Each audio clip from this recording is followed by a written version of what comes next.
Hadithi. Hadithi ndio kweli, ndio tamkolea. Asante sana watazamaji wetu wa televisheni Mlimani. Elimu kwanza, elimu kwa umma, elimu kwa jamii. Elimu ziko za namna nyingi.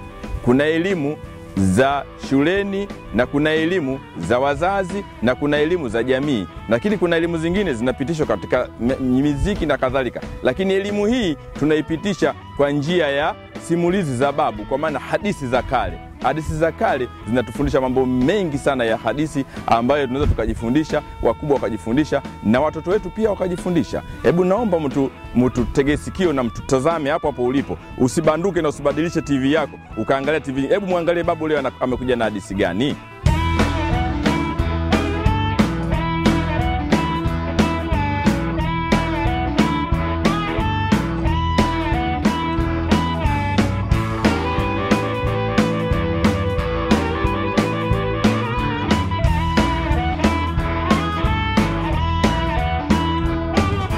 Leo ninawaletea hadithi ya Simba na wenzake pale walipokuwa naishi kule polini. Wao waliishi pamoja na jogoo na pamoja na mzee Fisi kama kawaida. Waliishi maisha yao mazuri sana. Lakini wakati wanaishi, mfalume wao alikopo ni Simba. Aliwaambia, jamani, kuna kipindi hali ya hewa inakuwa mbaya, mvua zinakataa, jua linakuwa kali, vyakula vinakuwa vipatikani. Aliwaambia, muangalie vyakula mnavyoweza kula visije vikawaletea madhara.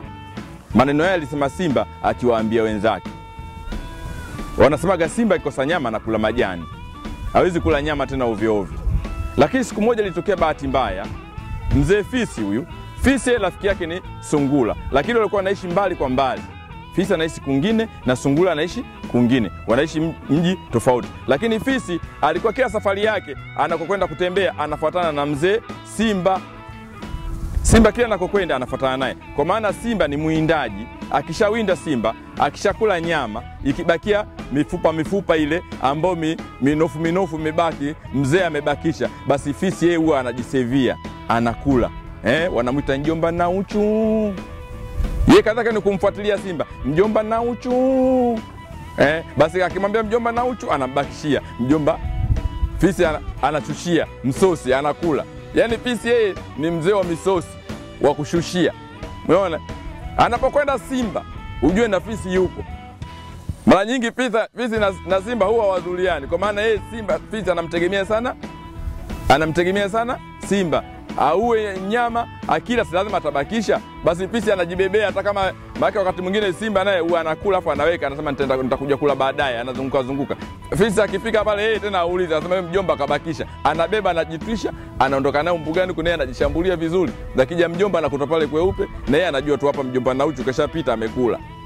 Yaani ndo maisha na mazingira ndio ilikuwa inakwenda ya namna hiyo, na ndio jinsi ambapo walivyokuwa wanaishi wakiwa huko mbugani, polini. Simba huyu, Fisi pamoja na wenzake, ndivyo jinsi walivyokuwa wakiishi huko katika mbuga, msitu na nyika. Lakini sasa ikatokea siku moja bahati mbaya hii ilimkuta nani? Ilimkuta Fisi. Fisi alijikuta akaenda kutembelea sehemu moja za baharini huko. Sasa pale hali ya ukame, hali ilikuwa mbaya sana, jua lilikuwa kali, hali ya ardhi zilikuwa sio nzuri sana. Fisi akaamua aende akatembelee baharini. Akaenda kuangalia labda kule wavuvi wanaweza wakavua misosi ambayo wakaitupa naye akajisevia kwa sababu ni mzee wa kujisevia. Unaona? Basi amekwenda kule akakuta kule wavuvi wamevua samaki, zile samaki mzuri wamewachukua, papa, changu na kadhalika, na samaki wengine mnayofahamu nyinyi wa baharini. Lakini kuna samaki anaitwa bunju, ana kichwa kinene hivi, alafu ana kichwa mweumo, masikio yake yako mweumo. Unaweza ukamuona mnyama huyo, samaki huyo ni kama wa ajabu hivi, lakini ndio jinsi alivyo. Yupo kama mpira. Mikono yake umomo, masikio yake yako umomo, miguu yake iko umomo. Wanasema bunju, akili kichwani mwako. Na maana wanamwambia bunju, akili kichwani mwako, na maana kila akili iko mle, miguu iko humo, mikono iko humo. Ndio akaambiwa bunju, akili kichwani mwako. Unaona? Basi sasa akamkuta bunju, akili kichwani mwako, akamchangamkia bwana. Akaanza kumshambulia. Si njaa, katoka huko na njaa. Kakuta wavuvi wamevua, wametupa hapo pembeni. Yeye akaona hao wajinga kule wanaacha msosi kama huu, si yale. Kala vizuri, nyingine kabeba, anaipelekea familia yake nyumbani. Sasa kata na beba anaipelekea familia, alipofika tu nyumbani akazidiwa tumbo kabla hata hajaanza. Mke wake anamuuliza, mke wa fisi, umekula nini mume wangu? Mbona umeshakuwa hivyo? Mbona umeshachanganyikiwa? Anaambia mume wangu, mke wangu, nimeenda kujitafutia huko, baada ya hali tunaona sasa hivi hali hapa sio mzuri. Hivi niende pwani. Nilipokwenda pwani nimekuta wavuvi wamevua samaki zote wamechukua. Kuna samaki nikamkuta mzuri, wamemweka pembeni. Mimi nikaamua kujibebea, si unajua mimi mzee wa kujisevia. Sema la. Sasa umeanza kula huko, sema yeye mbidi nionje kidogo afu nyingine ndio nimeleta mke wangu upike. Sema ta. Sasa hii ushajaribu, huyu samaki huyu inaonekana ana matatizo, huyu ana sumu. Kumbe kawaida yule bunju ana sumu. Samaki yule anaitwa bunju, yule ana sumu. Ndio maana kwa historia unaweza kusikia kuna miji mingine inaitwa bunju.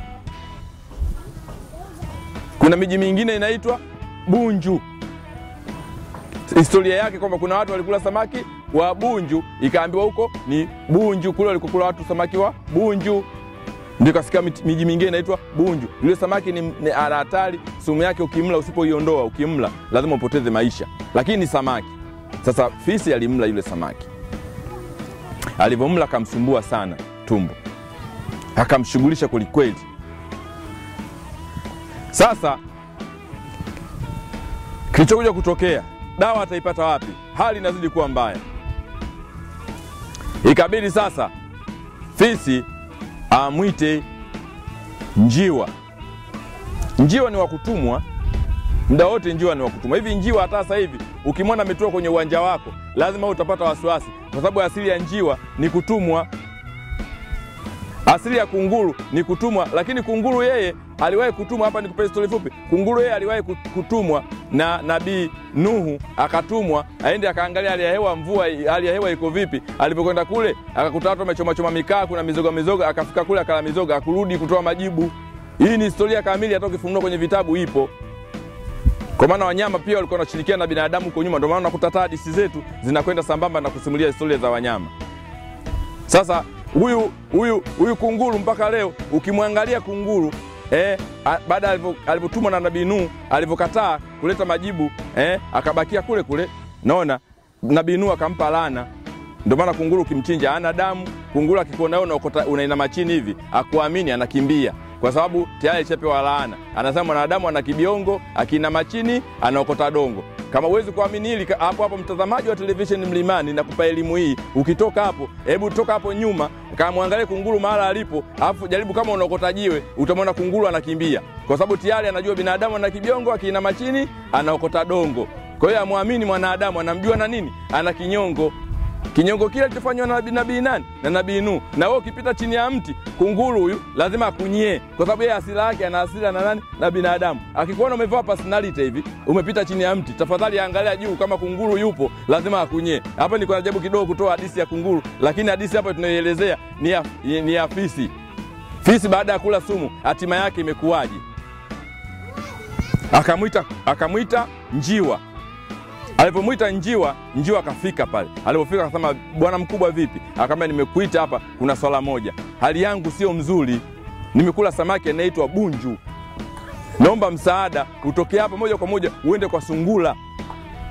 Sungura anajua mara alipo bwana mmoja anaitwa Jabali. Jabali anakaa kwenye milima huko milimani kabisa, ndio mwenye hiyo dawa. Jabali ni joka moja kubwa sana. Hilo alitembea linakaa kwenye mti huko kubwa sana, kwenye mapango. Huko anaweza kufika huko. Ni sungura ndo peke yake ndo anapoweza kufika. Na kwa ujanja wake. Unajua kasungura kajanja. Ndo anaweza kadanda akafika. Anakaa kwenye milima huko kwenye majabali, anaitwa Jabali kwa sababu anakaa kwenye mawe huko. Basi ikabidi njiwa atumwe. Alivyotumwa njiwa akaruka. Huyo moja kwa moja akatua nyumbani kwa sungura. Sungura akamkuta amelala. Njiwa akagonga hodi. Alipogonga hodi akakaribishwa. Naam njiwa, unasemaje? Njiwa kuliwaziwa. Leo umekuja kwangu. Una jambo gani wewe? Akamwambia, jambo nilokuwa nalo, nimetumwa na rafiki yako, hali yake ni mbaya sana. Rafiki yako fisi, hali yake ukifika jioni sijui itakuwaje. zamani simu hakuna. Simu zao wanaweza kumtuma mnyama akaenda sehemu moja akarudi. Kwa hiyo alitumwa njiwa akafika na akapokea ujumbe. Alipopokea ujumbe akaambia sasa nifanyie, akaambia haraka sana inabidi tuondoke wote. Akatoka moja kwa moja mpaka kwa fisi. Wakati anaondoka mke wake anamwambia, "Wewe unaondoka hali hapa nyumbani ya kichakula sio mzuri. Jua ni kali. Huyo rafiki yako naye bila shaka njaa inauma ndio maana kala vitu vya ovyo. Na si hapa leo nyumbani hali ya chakula sio mzuri. Tunakuaje?" Akamwambia, "Rafiki ni bora zaidi kuliko familia yangu." Kama nakumbuka kuna kitabu tulikuwa tunasoma zamani, rafiki ni bora zaidi kuliko mwana sesele. Kwa hiyo sasa hapa kuona kama rafiki ni bora zaidi kuliko hata hii familia hapa. Ngoja nikaangalia kwa sababu rafiki yangu hali yake ni mbaya sana. Hii familia ina tatizo la njaa, lakini mgonjwa hatofika. Njaa nyinyi jioni mtakula. Akakimbia moja kwa moja mpaka rafiki yake kule, kamkuta hali ndio yani atazamiki, anatapika ovyo. Anajigoa. Samahani, anajigoa. Naona?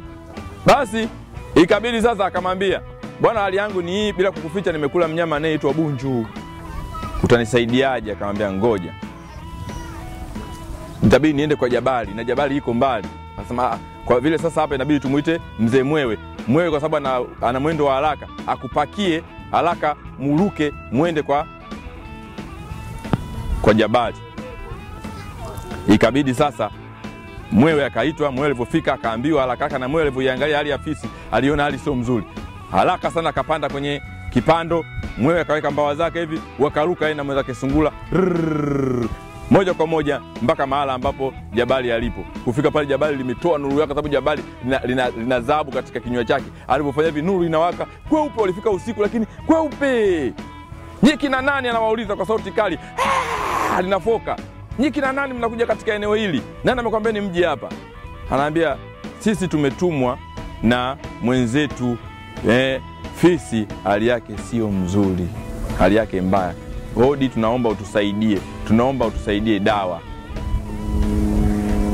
Nyoka akawaambia jabali, "Unaona mimi kitendo cha kukaa hapa siku zote ninakaa. Naishi maisha ya shida sana. Shida yangu kwamba kipindi cha jua kali kama hili mimi kutembea siwezi kutembea. Kosa lilokuwepo kwamba nyinyi wenzangu mmebahatika mna macho na miguu, mimi miguu sina. Pamoja na uwezo huo niliopewa dawa, lakini mimi miguu sina. Na mimi natembea sehemu ambazo paka kwenye majani. Kipindi cha jua kali mimi kwenda mbali siwezi. Sasa nakutumeni, mkifanikiwa hili nitatoa dawa ya kumpa mgonjwa wenu. Nini cha kufanya?" Kama cha kufanya hapa, "Mimi nataka miguu. Miguu mimi sina. Kuna mwenzangu anaitwa Jongo, anakaa mtaa wa pili, ananitambia sana, anapita hapa na miguu yake anapita hapa. Anakwenda kwa anarudi anapita hapa haraka, najua hili na kali anatembea. Macho hana lakini anakwenda anakotaka kwa sababu ana miguu. Miguu ni kitu muhimu sana. Na mimi nahitaji nipate miguu." Akaambia, "Hilo tu?" Sungura akasema, "Hilo tu?" Halina shida hiyo. Sungura akamwambia, "Mwe tutoke haraka twende kwa mzee Jongo." Akaenda mpaka mtaa anaishi Jongo. Wakamkuta kule Jongo. Amekaa. Jongo anaongea kwa ishara tu, vidole vyake anafanya hivi. "Nyinyi mnatokea wapi? Habari za huko?" Anawauliza. Kwa vidole tu hivi. "Mnatokea wapi? Habari za huko?" Anaambia, "Sisi tuna shida. Tunataka tukuunganisheni nyinyi, wewe urafiki wako na nyoka na jabali. Mwe marafiki wa kudumu. Lakini kwa sasa hivi sisi tuna shida. Kuna zawadi kubwa nitakupa. Nataka umwazime miguu yako, umwazime jabali aende akamtembelee mjomba wangu fisi, hali yake mbaya sana. Mimi nimekuja na debe la karanga hapa na kuachia karanga hizi." Sungura huyo akamwachia debe la karanga hapa. Akamwambia, "Kama hivyo ni sawa." Basi wakaenda moja kwa moja mpaka kwa jabali. Jabali akamwambia, "Jabali, Jongo amekuja, yuko tayari kubadilishana miguu." Sasa nyoka kumbe anaweza akajivua hivi. Akajivua ile ngozi lake ile akajibua. Nyoka ana tabia kujibua. Akamvesha Jongo. Jongo naye akajibua akamvesha miguu nani? Nyoka. Jabali. Unaona? Basi safari ikaanza. Wametoka hao. moja kwa moja mpaka nyumbani kwa fisi. Kufika kule kweli kamkuta hali yake sio mzuri. Jabali akatoa dawa akamsaidia sungura. Unaona? Akamsaidia fisi. Fisi akapata salama. Toka siku ile ikawa sasa ikaonekana kwamba kula ovyo hakufai. Kitu kikiambiwa hiki hakifai, kina madhara, tusikitumie. Kinaweza kutuletea madhara ya afya yetu. Jabali alirudi kwa mwenzake Jongoo, akamrudishia tena Jongoo miguu yake. Jongoo akaendelea kuwa na miguu, nyoka akaendelea kuwa na macho yake. Maana pale kilichofanyika nyoka aliazima miguu ya Jongoo ili yeye akaitumie kwa ajili ya safari, lakini alivorudi hakufanya ulo mbaya, akamrudishia miguu yake. Paka leo unaweza ukamuona nyoka ana miguu, Jongoo ana miguu. Nyoka macho anayo, Jongoo macho hana, anatembea kwa ishara ya kuonyesha, lakini safari yake anafika. Urafiki wao ni huo, na uwezo ukamkuta nyoka anamla Jongoo hata siku moja, na uwezo kumkuta Jongoo anamla nyoka hata siku moja. Wao ni marafiki mpaka leo, wakikutana wanapishana tu, hawazuliani. Lakini fisi hali yake ni mzuri, ameendelea vizuri, lakini kilichomponza fisi inaonekana kula ovyo. Ndugu watazamaji, kipindi chetu kimefikia hapo, lakini turudi kwanza studio tupate tangazo. Tukishapata tangazo tutakuwa na mgeni hapa. Watoto watapata fursa ya kuuliza maswali mgeni huyo, ili na mgeni atawajibu, na leo tuweze kujua ni mgeni gani. Basi tazama TV yetu, TV Mlimani Elimu Kwanza. Hebu angalia uweze kumjua mgeni gani amejili.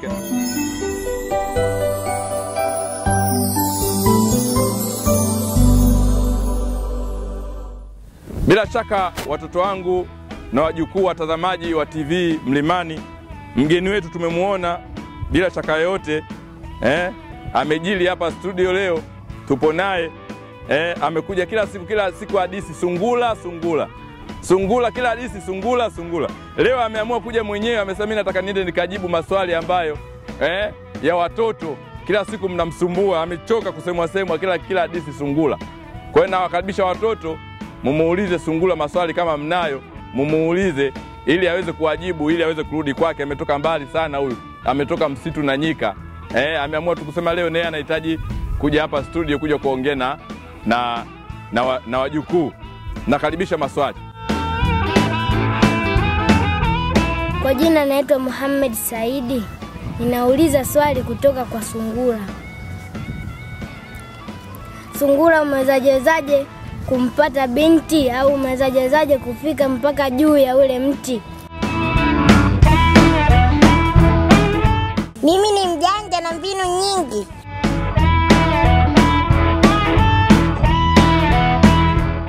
Kwa jina naitwa Yusufu Hamisi. Sungura, kwa nini ulitaka kumla nyama ile binti? Ni leo mbaya.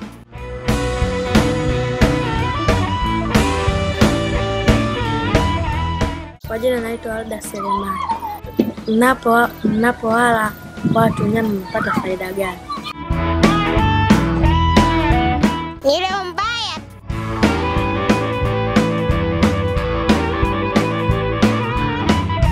Kwa jina naitwa Asha Ramadhani. Sungura, ulipotoroka na mkeo ulijisikiaje? Iliniuma. Wapenzi watazamaji, bila shaka mgeni wetu mmemwona, na watoto wamepata fursa ya kumuuliza maswali. Bila shaka mmejifunza. Mpaka juma lijalo, asante kwa kutazama.